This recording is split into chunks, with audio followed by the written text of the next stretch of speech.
Love is power. Shubho অপরাহ্ন।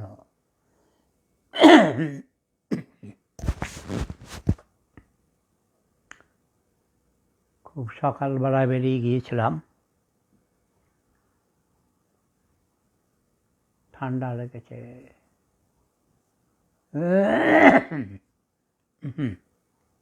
Sorry, গলা বসে গেছে। কেমন আছো তোমরা? কেউ তো আমার খোঁজ নাওনি। আমি যে গত 2 দিন অনলাইনে আসতে পারিনি, তা কি তোমরা জানো?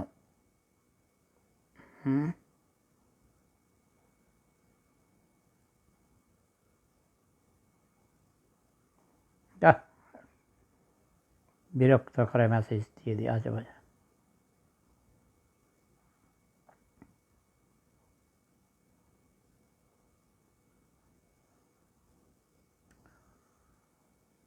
মোসাম্মত মুক্তা খাতুন শরীর ভালো নেই, হাসপাতাল থেকে এসেছি। আজকে 12টা ইঞ্জেকশন দিয়েছে পিঠে, ভাঙা মেরুদণ্ডের।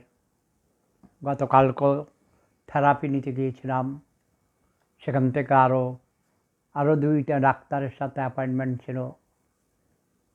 আজকে অর্থোপেডির কাছে ইঞ্জেকশন দিয়ে আবার নাক কান গলার হাসপাতালে গিয়েছি। সরি, নাক কান গলা স্পেশালিস্ট হাসপাতালে রেফার করেছে। সেখানে গিয়েছি, অ্যাপয়েন্টমেন্ট দিয়েছেন 8ই এপ্রিল। সেদিন সিদ্ধান্ত নিবে, দেখবে অপারেশন করতে হতে পারে এই কানে, ডান কানে। যন্ত্রপাতি সব অকেজো হয়ে যাচ্ছে, বুঝো না? মুফতি সাইদ আহমদ এর আগে বলেছিলাম, এই লোক আমার অ্যাড করতে পারে না, নাম্বার দিতে পারে না। সার অস্তি লেখার দরকার নেই, সেরিয়ারা লিখলে হবে, তাই না? মুফতি সাহেব, আপনি তো লেখেন না সেরিয়ারা কার ছেলে, কার নাতি, কোন বাড়ি, এটা বলতে বলেছিলাম, এখানে লেখেন না। আচ্ছা, যেটাই বলছিলাম, আমি গত 3 দিন চলছে আজকে, না পরশু এসেছিলাম মনে হয়।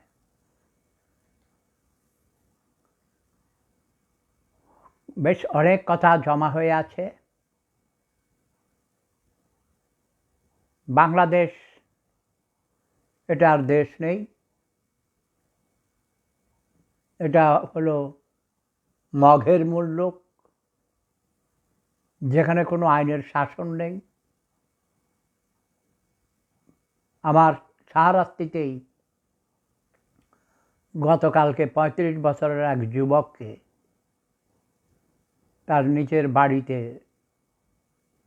শুনেছি, তার ঘরে ঢুকে, আবার কেউ বলছে পাশের বাড়িতে ডেকে নিয়ে গলা কেটে জবাই করেছে।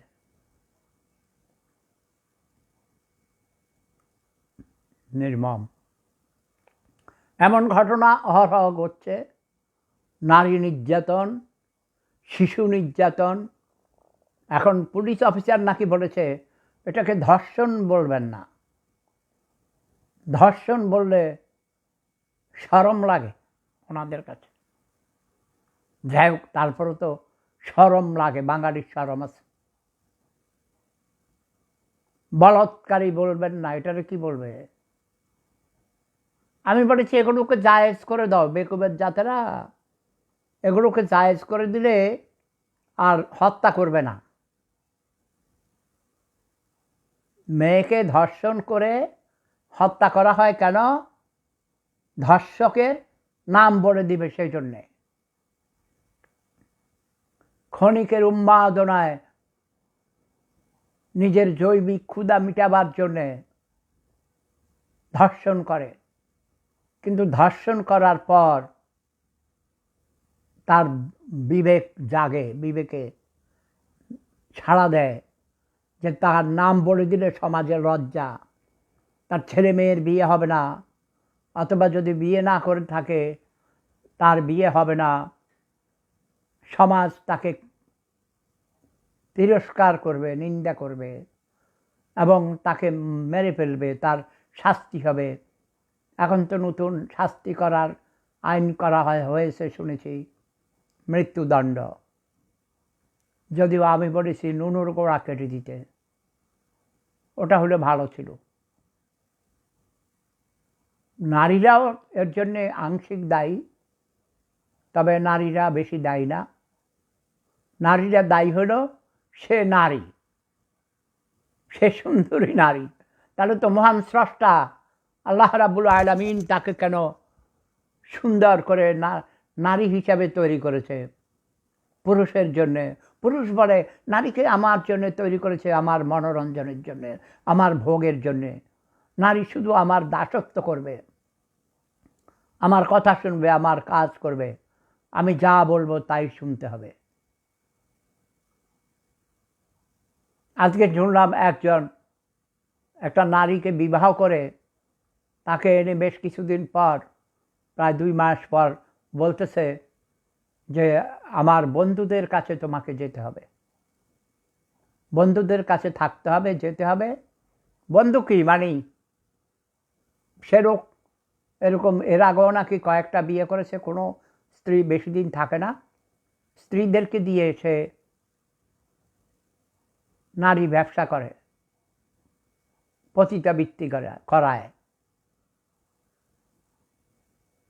নিজের বাড়িতে রাখে। এবং তিনি নাকি একজন রিটায়ার্ড মেজর সাহেব এই কাম করেন। এরকম অনেক হাজারো মেজর সাহেব আছে, যে কথাগুলো আমরা জানি না। কত নারীকে, কত পুরুষকে জীবন দিতে হয়। বিচারহীনতার দেশ বাংলাদেশ। এটা কোনো দেশই না, এটা কোনো দেশ না, একটা ব্যর্থ রাষ্ট্র। ডক্টর ইউনূসের মতো অথর্ব লোক এসে এটাকে ধ্বংস করে দিয়েছে। যারা বলেছে শেখ হাসিনা উন্নয়ন করছে, ঠিক আছে, উন্নয়ন এটা তো চোখে দেখা যায়, তাই না? পদ্মা সেতু বানাইছে, মেট্রো রেল বানাইছে, আরও কি অনেক কিছু বানাইছে, ঘরে ঘরে বাতি দিছে, ট্রাফিক জ্যাম বন্ধ হয়ে গেছিল ঢাকা শহরে, না খেয়ে কোনো মানুষ মরেনি, অভাব ছিল না, দুর্ভিক্ষ ছিল না। এগুলো সব ঠেকাইছে যেই কোনোভাবেই হোক। মানে যে কথা বলার অধিকার দেয় নাই। আরে অশিক্ষিত মূর্খ বর্বর, পেটে ক্ষুধা, তোর কথা বলার দরকার কি? আর সাধারণ মানুষ কি কথা বলবে? আসলে হয়েছে বিরোধী দল ক্ষমতা আসতে পারে নাই শেখ হাসিনার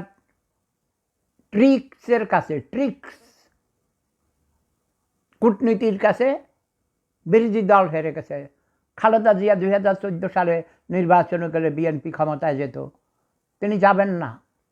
তিনি এক কথার মানুষ, তিনি নির্বাচনে যাননি। কথা বোঝা গেছে? 2014 সালে নির্বাচন বর্জন করেছে বিএনপি। 2018 সালে নির্বাচনে গিয়েছে নামে মাত্র, তারপরও 6টা আসন তারা পেয়েছে, পার্লামেন্টে ছিল। কিন্তু 2024 সালে সবাই নির্বাচন বর্জন করেছেন। এখন আমি আর ডামি নির্বাচন করেছে। শেখ হাসিনাকে আমি বলেছিলাম তুমি এবার ছেড়ে দাও, তুমি নিরপেক্ষ তত্ত্বাবধায়ক সরকারের অধীনে নির্বাচন দাও। যদি জনগণ তোমাকে ভোট দেয় তাহলে তুমি আসবে, আর যদি ভোট না দেয়, যে দলকে ভোট দেয় সে দল আসবে। মানে বিএনপি বড় দল, বিএনপি আসতো। তাহলে শেখ হাসিনাকে দেশ ত্যাগ করতে হইতো না, পার্লামেন্টে বিরোধী দলের নেত্রী হিসাবে তিনি থাকতেন, ঠিক না? তিনি আমার কথা রাখলেন না, তিনি রাখলেন কাউয়া কাদিরের কথা। জাতির জনকের গতকালকে জন্মবার্ষিকী ছিল।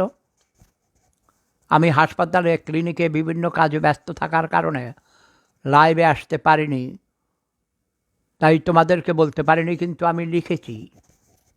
আমার ছেলে স্বপ্নীল আমাকে মেসেজ পাঠাইছিল, সে ফেসবুকে লিখেছে জাতির জনক বঙ্গবন্ধু শেখ মুজিবুর রহমানের 105তম জন্মবার্ষিকী। যেই মহান নেতার জন্ম না হলে আজ আমরা বাংলাদেশ নামক একটি স্বাধীন সার্বভৌম রাষ্ট্র পেতাম না। বিশ্বের মানচিত্রে বাংলাদেশ নামক একটি দেশের অস্তিত্ব হতো না।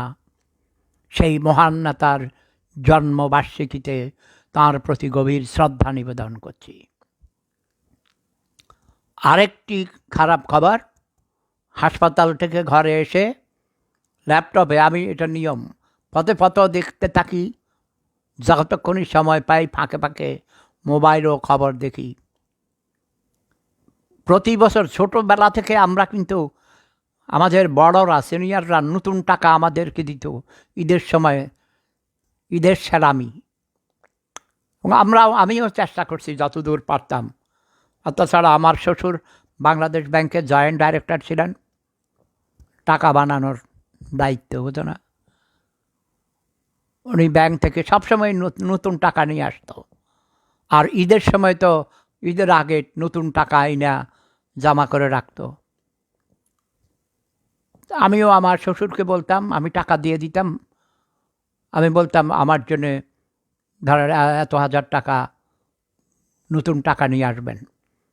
অনেক আত্মীয় স্বজন, ছোটরা পাড়ার কত আছে, খালাতো বোনের ছেলে, মামাতো বোনের ছেলে বা নিজের বাগিনা ভাগ্নি আত্মীয় স্বজন যারা আসে, ছেলেদের, ছোট বাচ্চাদের ছেলে মেয়ে সবাইকে নতুন টাকা, একে তো টাকা, তারপরে আবার নতুন টাকা পেলে খুব খুশি। তুমি যদি যেই কোনো মানুষকেই ধরো 100 টাকার একটা পুরানা ময়লা নোট দিলা, যত খুশি হবে। তার চেয়ে যদি 100 টাকার এই সমপরিমাণ টাকা নূতন, একেবারে ঝকঝকা নূতন, ব্যাংক থেকে তুলে এনেছে এমন একটা নোট দিলে খুশি বেশি হয়, তাই না? কিন্তু এখনও ঈদ আর বেশি দেরি নেই, অথচ এখনও বাংলাদেশ ব্যাংকের থেকে কোনো নতুন টাকা ছাপানো হয়নি। পুরনো টাকাগুলো শুনছি ঢাকাতে, মানে কথা হলো পুরান টাকা এত ময়লা হয়ে গেছে, বিশ্রী ময়লা, এগুলো পকেটে নিতেও মানে এই ইয়ে হয়ে যায়, টাকার মধ্যেও ব্যাকটেরিয়া থাকে, বুঝতে পেরেছ? টাকার মধ্যে, এই ময়লার মধ্যে অনেক ধরনের রোগ জীবাণু থাকে। সেজন্যই পুরান টাকা পাল্টিয়ে সমপরিমাণ নতুন নোট, নতুন টাকা ছাপানো হয়। নোটই তো ছাপায়, পয়সা যেগুলো ছাপাবার তো দরকার নেই। ছাপায় যখন নতুন, পুরান নোট যেমন নতুন নোট করা হয়, পুরান কয়েন কিন্তু নতুন কয়েন করা হয় না। বাট প্রয়োজন যদি হয় তখন কয়েনও তারা তৈরি করে টাকশালে। তো এটা আমি জানতে পারলাম, এটা আমি আরও কয়েকদিন আগেও শুনেছি এবং ধারণা করেছি, সেটাই সত্য হতে যাচ্ছে। জাতির জনক বঙ্গবন্ধু শেখ মুজিবুর রহমানের নাম পৃথিবী থেকে মুছে দেওয়ার জন্যে বাংলাদেশের টাকায় জাতির পিতার ছবি আছে, সেই ছবি পাল্টিয়ে শুনেছি ডক্টর ইউনূসের ছবি দিয়ে টাকার মধ্যে ডক্টর ইউনূসের ছবি থাকবে, বঙ্গবন্ধুর ছবি থাকবে না। ধিক্কার ডক্টর ইউনূস, শতধিক্কার এই ক্ষমতা লিপ্সু ছোট লোক, নির্লজ্জ ব্যয়া, রাজাকার, তোর 14 গোষ্ঠী রাজাকার। শতধিক্কার জানাই ডক্টর ইউনূস এবং তার সরকারকে। ভাই আমি অসুস্থ, বেশি কথা বলতে পারবো না। তোমরা বাঙালিরাই অজাত গুজাত বেঈমান, নিমক হারাম, ছোট লোক, মির্জাফরের বংশধর। যে লোকটি সারা জীবন নিজের জীবন বাজি রেখে যুদ্ধ করে, লড়াই করে 17 বছর জেল কেটেছে, তার জীবন যৌবন ধ্বংস করেছে, শেষ করেছে, সে সপরিবারে নির্মমভাবে তাকে হত্যা করেছিস, তার মেয়েকে চক্রান্ত করে ক্ষমতাচ্যুত করেছিস, 5,000-এর উপর পুলিশকে হত্যা করেছিস, এটার নাম দিয়েছিস অভ্যুত্থান। এটা কোনো গণ অভ্যুত্থান কিছুই হয়নি। কিছু রাজাকার আলবদর আল শামস এবং তাদের উত্তরসূরি নব্য রাজাকাররা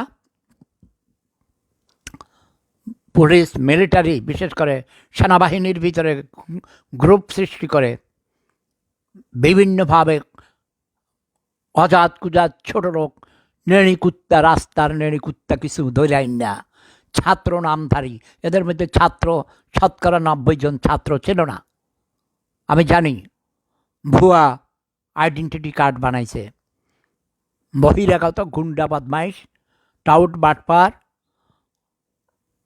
সোজা কথায় 71-এ পরাজিত ঘাতক রাজাকার আলবদর আল শামসরা চক্রান্ত করে মিলিটারি কুক করেছে এবং শেখ হাসিনাকে ক্ষমতাচ্যুত করে ভারতে পাঠিয়ে দিয়ে এসেছে। তাও ধন্যবাদ জানাই সেনাপ্রধানকে, তিনি জাতির জনকের কন্যা আমার প্রিয় হাসু আপাকে, মাননীয় প্রধানমন্ত্রীকে নিরাপদে ভারতে পৌঁছিয়ে দিয়েছেন। আমার প্রিয় হাসু আপা এখনও বাংলাদেশের বৈধ প্রধানমন্ত্রী, তিনি কোনো পদত্যাগ করেন নাই। বাংলার মানুষ, তোমরা জেগে ওঠো, অন্যায়ের বিরুদ্ধে রুখে দাঁড়াও। হে বাঙালি, বাঙালি কখনো অন্যায়ের সাথে আপোষ করেনি। বাঙালি বীরের জাতি, যুদ্ধ করে আমরা এদের স্বাধীন করেছি। 30 লক্ষ প্রাণের বিনিময়ে, 2 লক্ষ মা বোনের ইজ্জতের বিনিময়ে, হাজার হাজার লক্ষ লক্ষ ঘর বাড়ি জ্বালিয়ে দেওয়ার বিনিময়ে আমরা এদেশকে স্বাধীন করেছি। জাতির জনক বঙ্গবন্ধু শেখ মুজিবুর রহমানের নাম পৃথিবী থেকে মুছে দেওয়া যাবে না, যাবে না, যাবে না। হে ভাতাখোর মুক্তিযোদ্ধারা, তোদেরকে আমি ধিক্কার জানাই। তোরা ভাতাখোর মুক্তিযোদ্ধা, জেগে উঠো, অন্যায়ের প্রতিবাদ করো।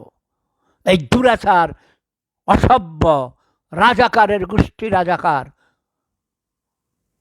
কুখ্যাত ধান্দাবাজ আমেরিকান সাম্রাজ্যবাদের পাঁচাটা কুকুর খুনি ইউনূসকে ঝাড়ু মেরে ক্ষমতাচ্যুত করতে হবে। জয় বাংলা, জয় বঙ্গবন্ধু, জয় শেখ হাসিনা। আরেকটা গোপন খবর তোমাদের জানাচ্ছি। আমার প্রিয় হাসু আপা, আমাদের মাননীয় প্রধানমন্ত্রী বাংলাদেশেই অবস্থান করছেন, তিনি নিরাপদে আছেন এবং 26শে মার্চের মধ্যেই সুযোগ বুঝে তিনি গণভবনে গিয়ে তার আসন গ্রহণ করবেন। এর মধ্যে ডক্টর ইউনূসকে ক্ষমতাচ্যুত করা হবে। সবাই ঐক্যবদ্ধভাবে শেখ হাসিনাকে স্বাগতম জানাবে এবং ডক্টর ইউনূসকে ঝাড়ু মেরে বাংলার মাটি থেকে উচ্ছেদ করতে হবে। জয় বঙ্গ, জয় জনতা, জয় মানবতা।